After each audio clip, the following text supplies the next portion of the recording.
दोस्तों, हाल ही में जनवरी में नेपाल में हुआ विमान हादसा तो आप सभी को याद ही होगा। जिस एयरपोर्ट से यह हादसा हुआ था, आपको बता दें कि उस एयरपोर्ट का उद्घाटन इस हादसे से करीब 2 हफ्ते पहले ही हुआ था। ऐसे में ये बात काफी चौंकाने वाली है, लेकिन इससे कहीं ज्यादा चौंकाने वाली बात यह है कि जिस एयरपोर्ट से यह हादसा हुआ था उसे चाइना ने बनाया था। जहाँ नेपाल इसे अपने लिए एक दोस्ती गांव समझ रहा था, वहीं चाइना ने एक बड़ी चाल चली है जिसमें नेपाल को बुरी तरह फंसा लिया गया है। आखिर क्या है चाइना का पूरा षड्यंत्र? कैसे चाइना ने दिया नेपाल को धोखा? कौन है इस हादसे का असली जिम्मेदार?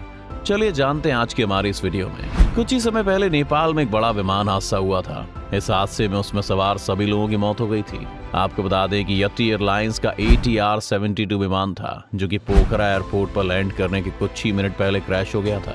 जिस एयरपोर्ट से हादसा हुआ था, उस पोखरा एयरपोर्ट का उद्घाटन हादसे से 14 दिन पहले हुआ था, और जिस प्लेन के साथ हादसा हुआ था, एयरपोर्ट के उद्घाटन वाले दिन उसी प्लेन का डेमो फ्लाई किया गया था।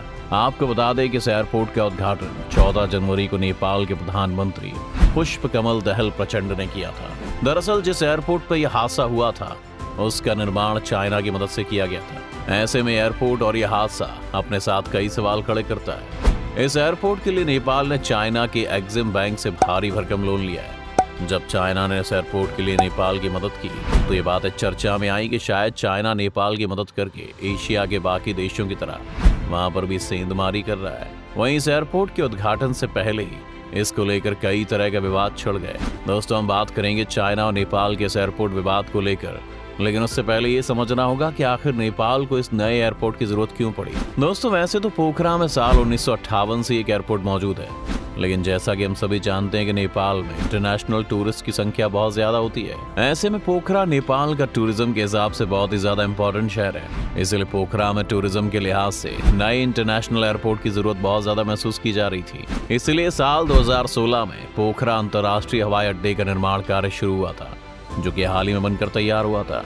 अभी तक पुराने पोखरा एयरपोर्ट से नेपाल में सिर्फ घरेलू उड़ानें यानी कि डोमेस्टिक फ्लाइट ही ऑपरेट होती थी। इसलिए अब इस नए इंटरनेशनल एयरपोर्ट का मकसद इंटरनेशनल कनेक्टिविटी को स्थापित करना भी है। क्या है इस एयरपोर्ट में खास? इस एयरपोर्ट की कैपेसिटी प्रति घंटा 600 यात्री संभालने की है। आपको बता दें कि इस एयरपोर्ट पर एक समय में 3 अंतर्राष्ट्रीय विमान, 4 छोटे और 8 घरेलू विमान सर्विस में हो सकते हैं। इस एयरपोर्ट पर एक ही रनवे है जो 2500 मीटर लंबा है।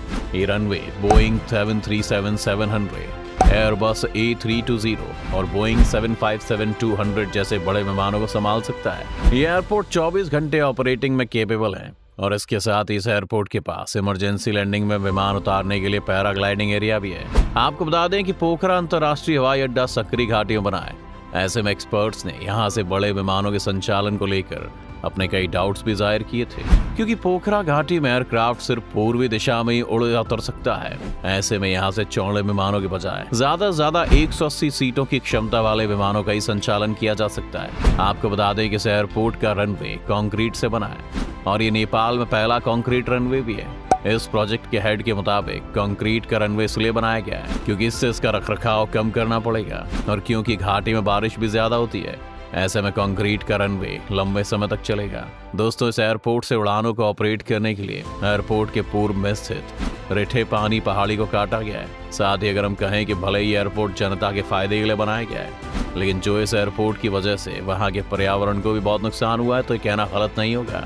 जी हाँ दोस्तों, आपको बता दें कि रिठे पानी पहाड़ पर बहुत ज्यादा पेड़ भी थे जिनको भी काटा गया, और इसको काटने से बहुत ज्यादा पर्यावरण को नुकसान हुआ। पर्यावरण के नुकसान के साथ साथ लगता है कि अभी एयरपोर्ट नेपाल के लिए भी गले की हड्डी बनता जा रहा है, क्योंकि एयरपोर्ट जब से बना है तभी से लगातार विवादों में घिरा हुआ है। आपको बता दें कि चीन की मदद से तैयार किए गए इस हवाई अड्डे को बनाने में करीब 22 अरब रुपए खर्च आया था।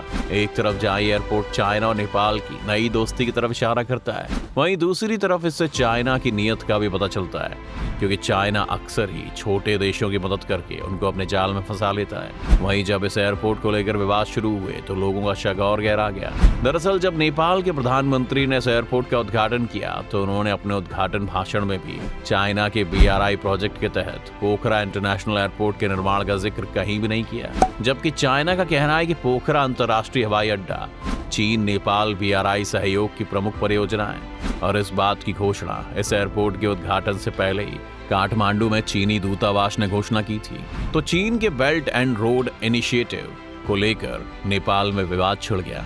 जब चाइना ने इस प्रोजेक्ट को लेकर अपनी एक तरफा घोषणा करते हुए इसे अपनी एक योजना का हिस्सा बताया तो नेपाल ने इसे अपने आप को ठगा महसूस किया, क्योंकि नेपाल ये दावा कर रहा है कि उसने चीन के बेल्ट एंड रोड इनिशिएटिव के तहत किसी परियोजना पर साइन नहीं किए हैं। नेपाल और चाइना में क्या डील हुई इस बारे में बात करेंगे, लेकिन उससे पहले जानते हैं कि आखिर चाइना का ये BRI प्रोजेक्ट है क्या।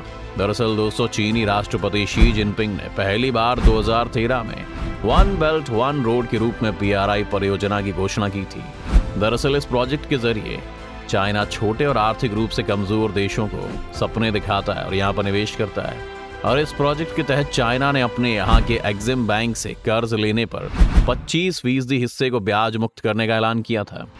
बाकी बचे हुए कर्ज को चुकाने के लिए 20 साल का समय देने के साथ हर साल 2% की ब्याज दर भी निर्धारित की थी। इस तरह से नेपाल और चीन ने 2017 में BRI को लेकर फ्रेमवर्क एग्रीमेंट पर साइन किया था। इसके बाद चीनी राष्ट्रपति शी जिनपिंग के इस कनेक्टिविटी प्रोजेक्ट के तहत नेपाल में 35 प्रोजेक्ट्स का चयन किया गया था, लेकिन बाद में बीजिंग के अनुरोध पर इन प्रोजेक्ट्स की कुल संख्या को घटाकर 9 कर दिया गया। इस दौरान पोखरा हवाई अड्डे को बनाने का प्रोजेक्ट भी इस लिस्ट से बाहर कर दिया गया। वहीं ऐसे में चाइना की तरफ से जब इस एयरपोर्ट का निर्माण BRI योजना के तहत बताया गया तो विवाद छिड़ना तो लाजमी था, क्योंकि कुछ रिपोर्ट्स के मुताबिक नेपाल सरकार ने पोखरा में नए हवाई अड्डे के निर्माण के लिए मार्च 2016 में चीन के साथ $215.96 मिलियन का सॉफ्ट लोन समझौते पर हस्ताक्षर किए थे।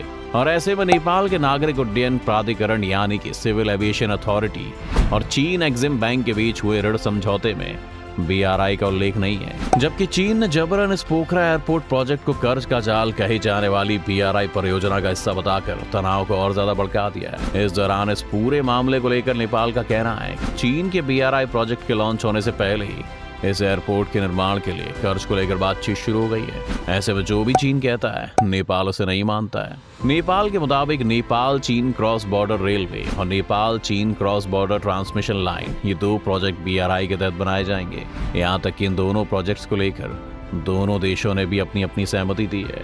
अब ऐसे में जब चाइना ने नेपाल के पोखरा एयरपोर्ट को इस BRI प्रोजेक्ट के तहत बनाने की घोषणा की है, तो ऐसे में लोगों का मानना है कि कहीं अब नेपाल के इस एयरपोर्ट का इसका हाल भी श्रीलंका के हम्बनटोटा एयरपोर्ट जैसा हो सकता है।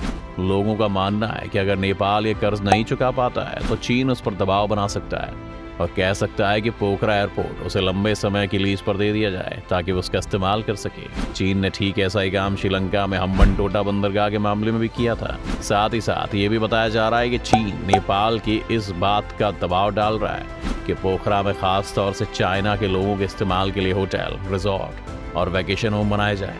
वहीं नेपाल के सिविल एविएशन के एक्सपर्ट्स का मानना है कि पोखरा एयरपोर्ट पर ज्यादा ट्रैफिक नहीं आ पाएगा और इसे काफी नुकसान उठाना पड़ेगा। इस प्रोजेक्ट के लिए चीन के एग्जिम बैंक ने जो रकम नेपाल को उधार दी है उसका ज्यादातर हिस्सा चीन की ही CAMC इंजीनियरिंग कंपनी के पास चला गया, क्योंकि एयरपोर्ट बनाने का कॉन्ट्रैक्ट चीन की इसी कंपनी को मिला था। अब अगर ऐसा होता है तो नेपाल में हालात भी पाकिस्तान और श्रीलंका जैसे हो जाएंगे। जिस तरह से चाइना ने पहले इन दोनों देशों की आर्थिक मदद की और फिर बाद में दोनों ही देश कंगाल होने की स्थिति में आ गए। क्या लगता है आपको कि क्या नेपाल चाइना के इस जाल से निकल पाएगा या फिर बाकी देशों की तरह चाइना के शिकंजे में फंस जाएगा? हमें अपने विचार कमेंट सेक्शन में जरूर बताएं। साथ ही अगर आपको वीडियो पसंद आई हो तो लाइक और शेयर जरूर करें। साथ ही अगर आप हमारे चैनल पर नए हैं तो इसे सब्सक्राइब करना और बेल आइकन दबाना बिल्कुल ना भूलें।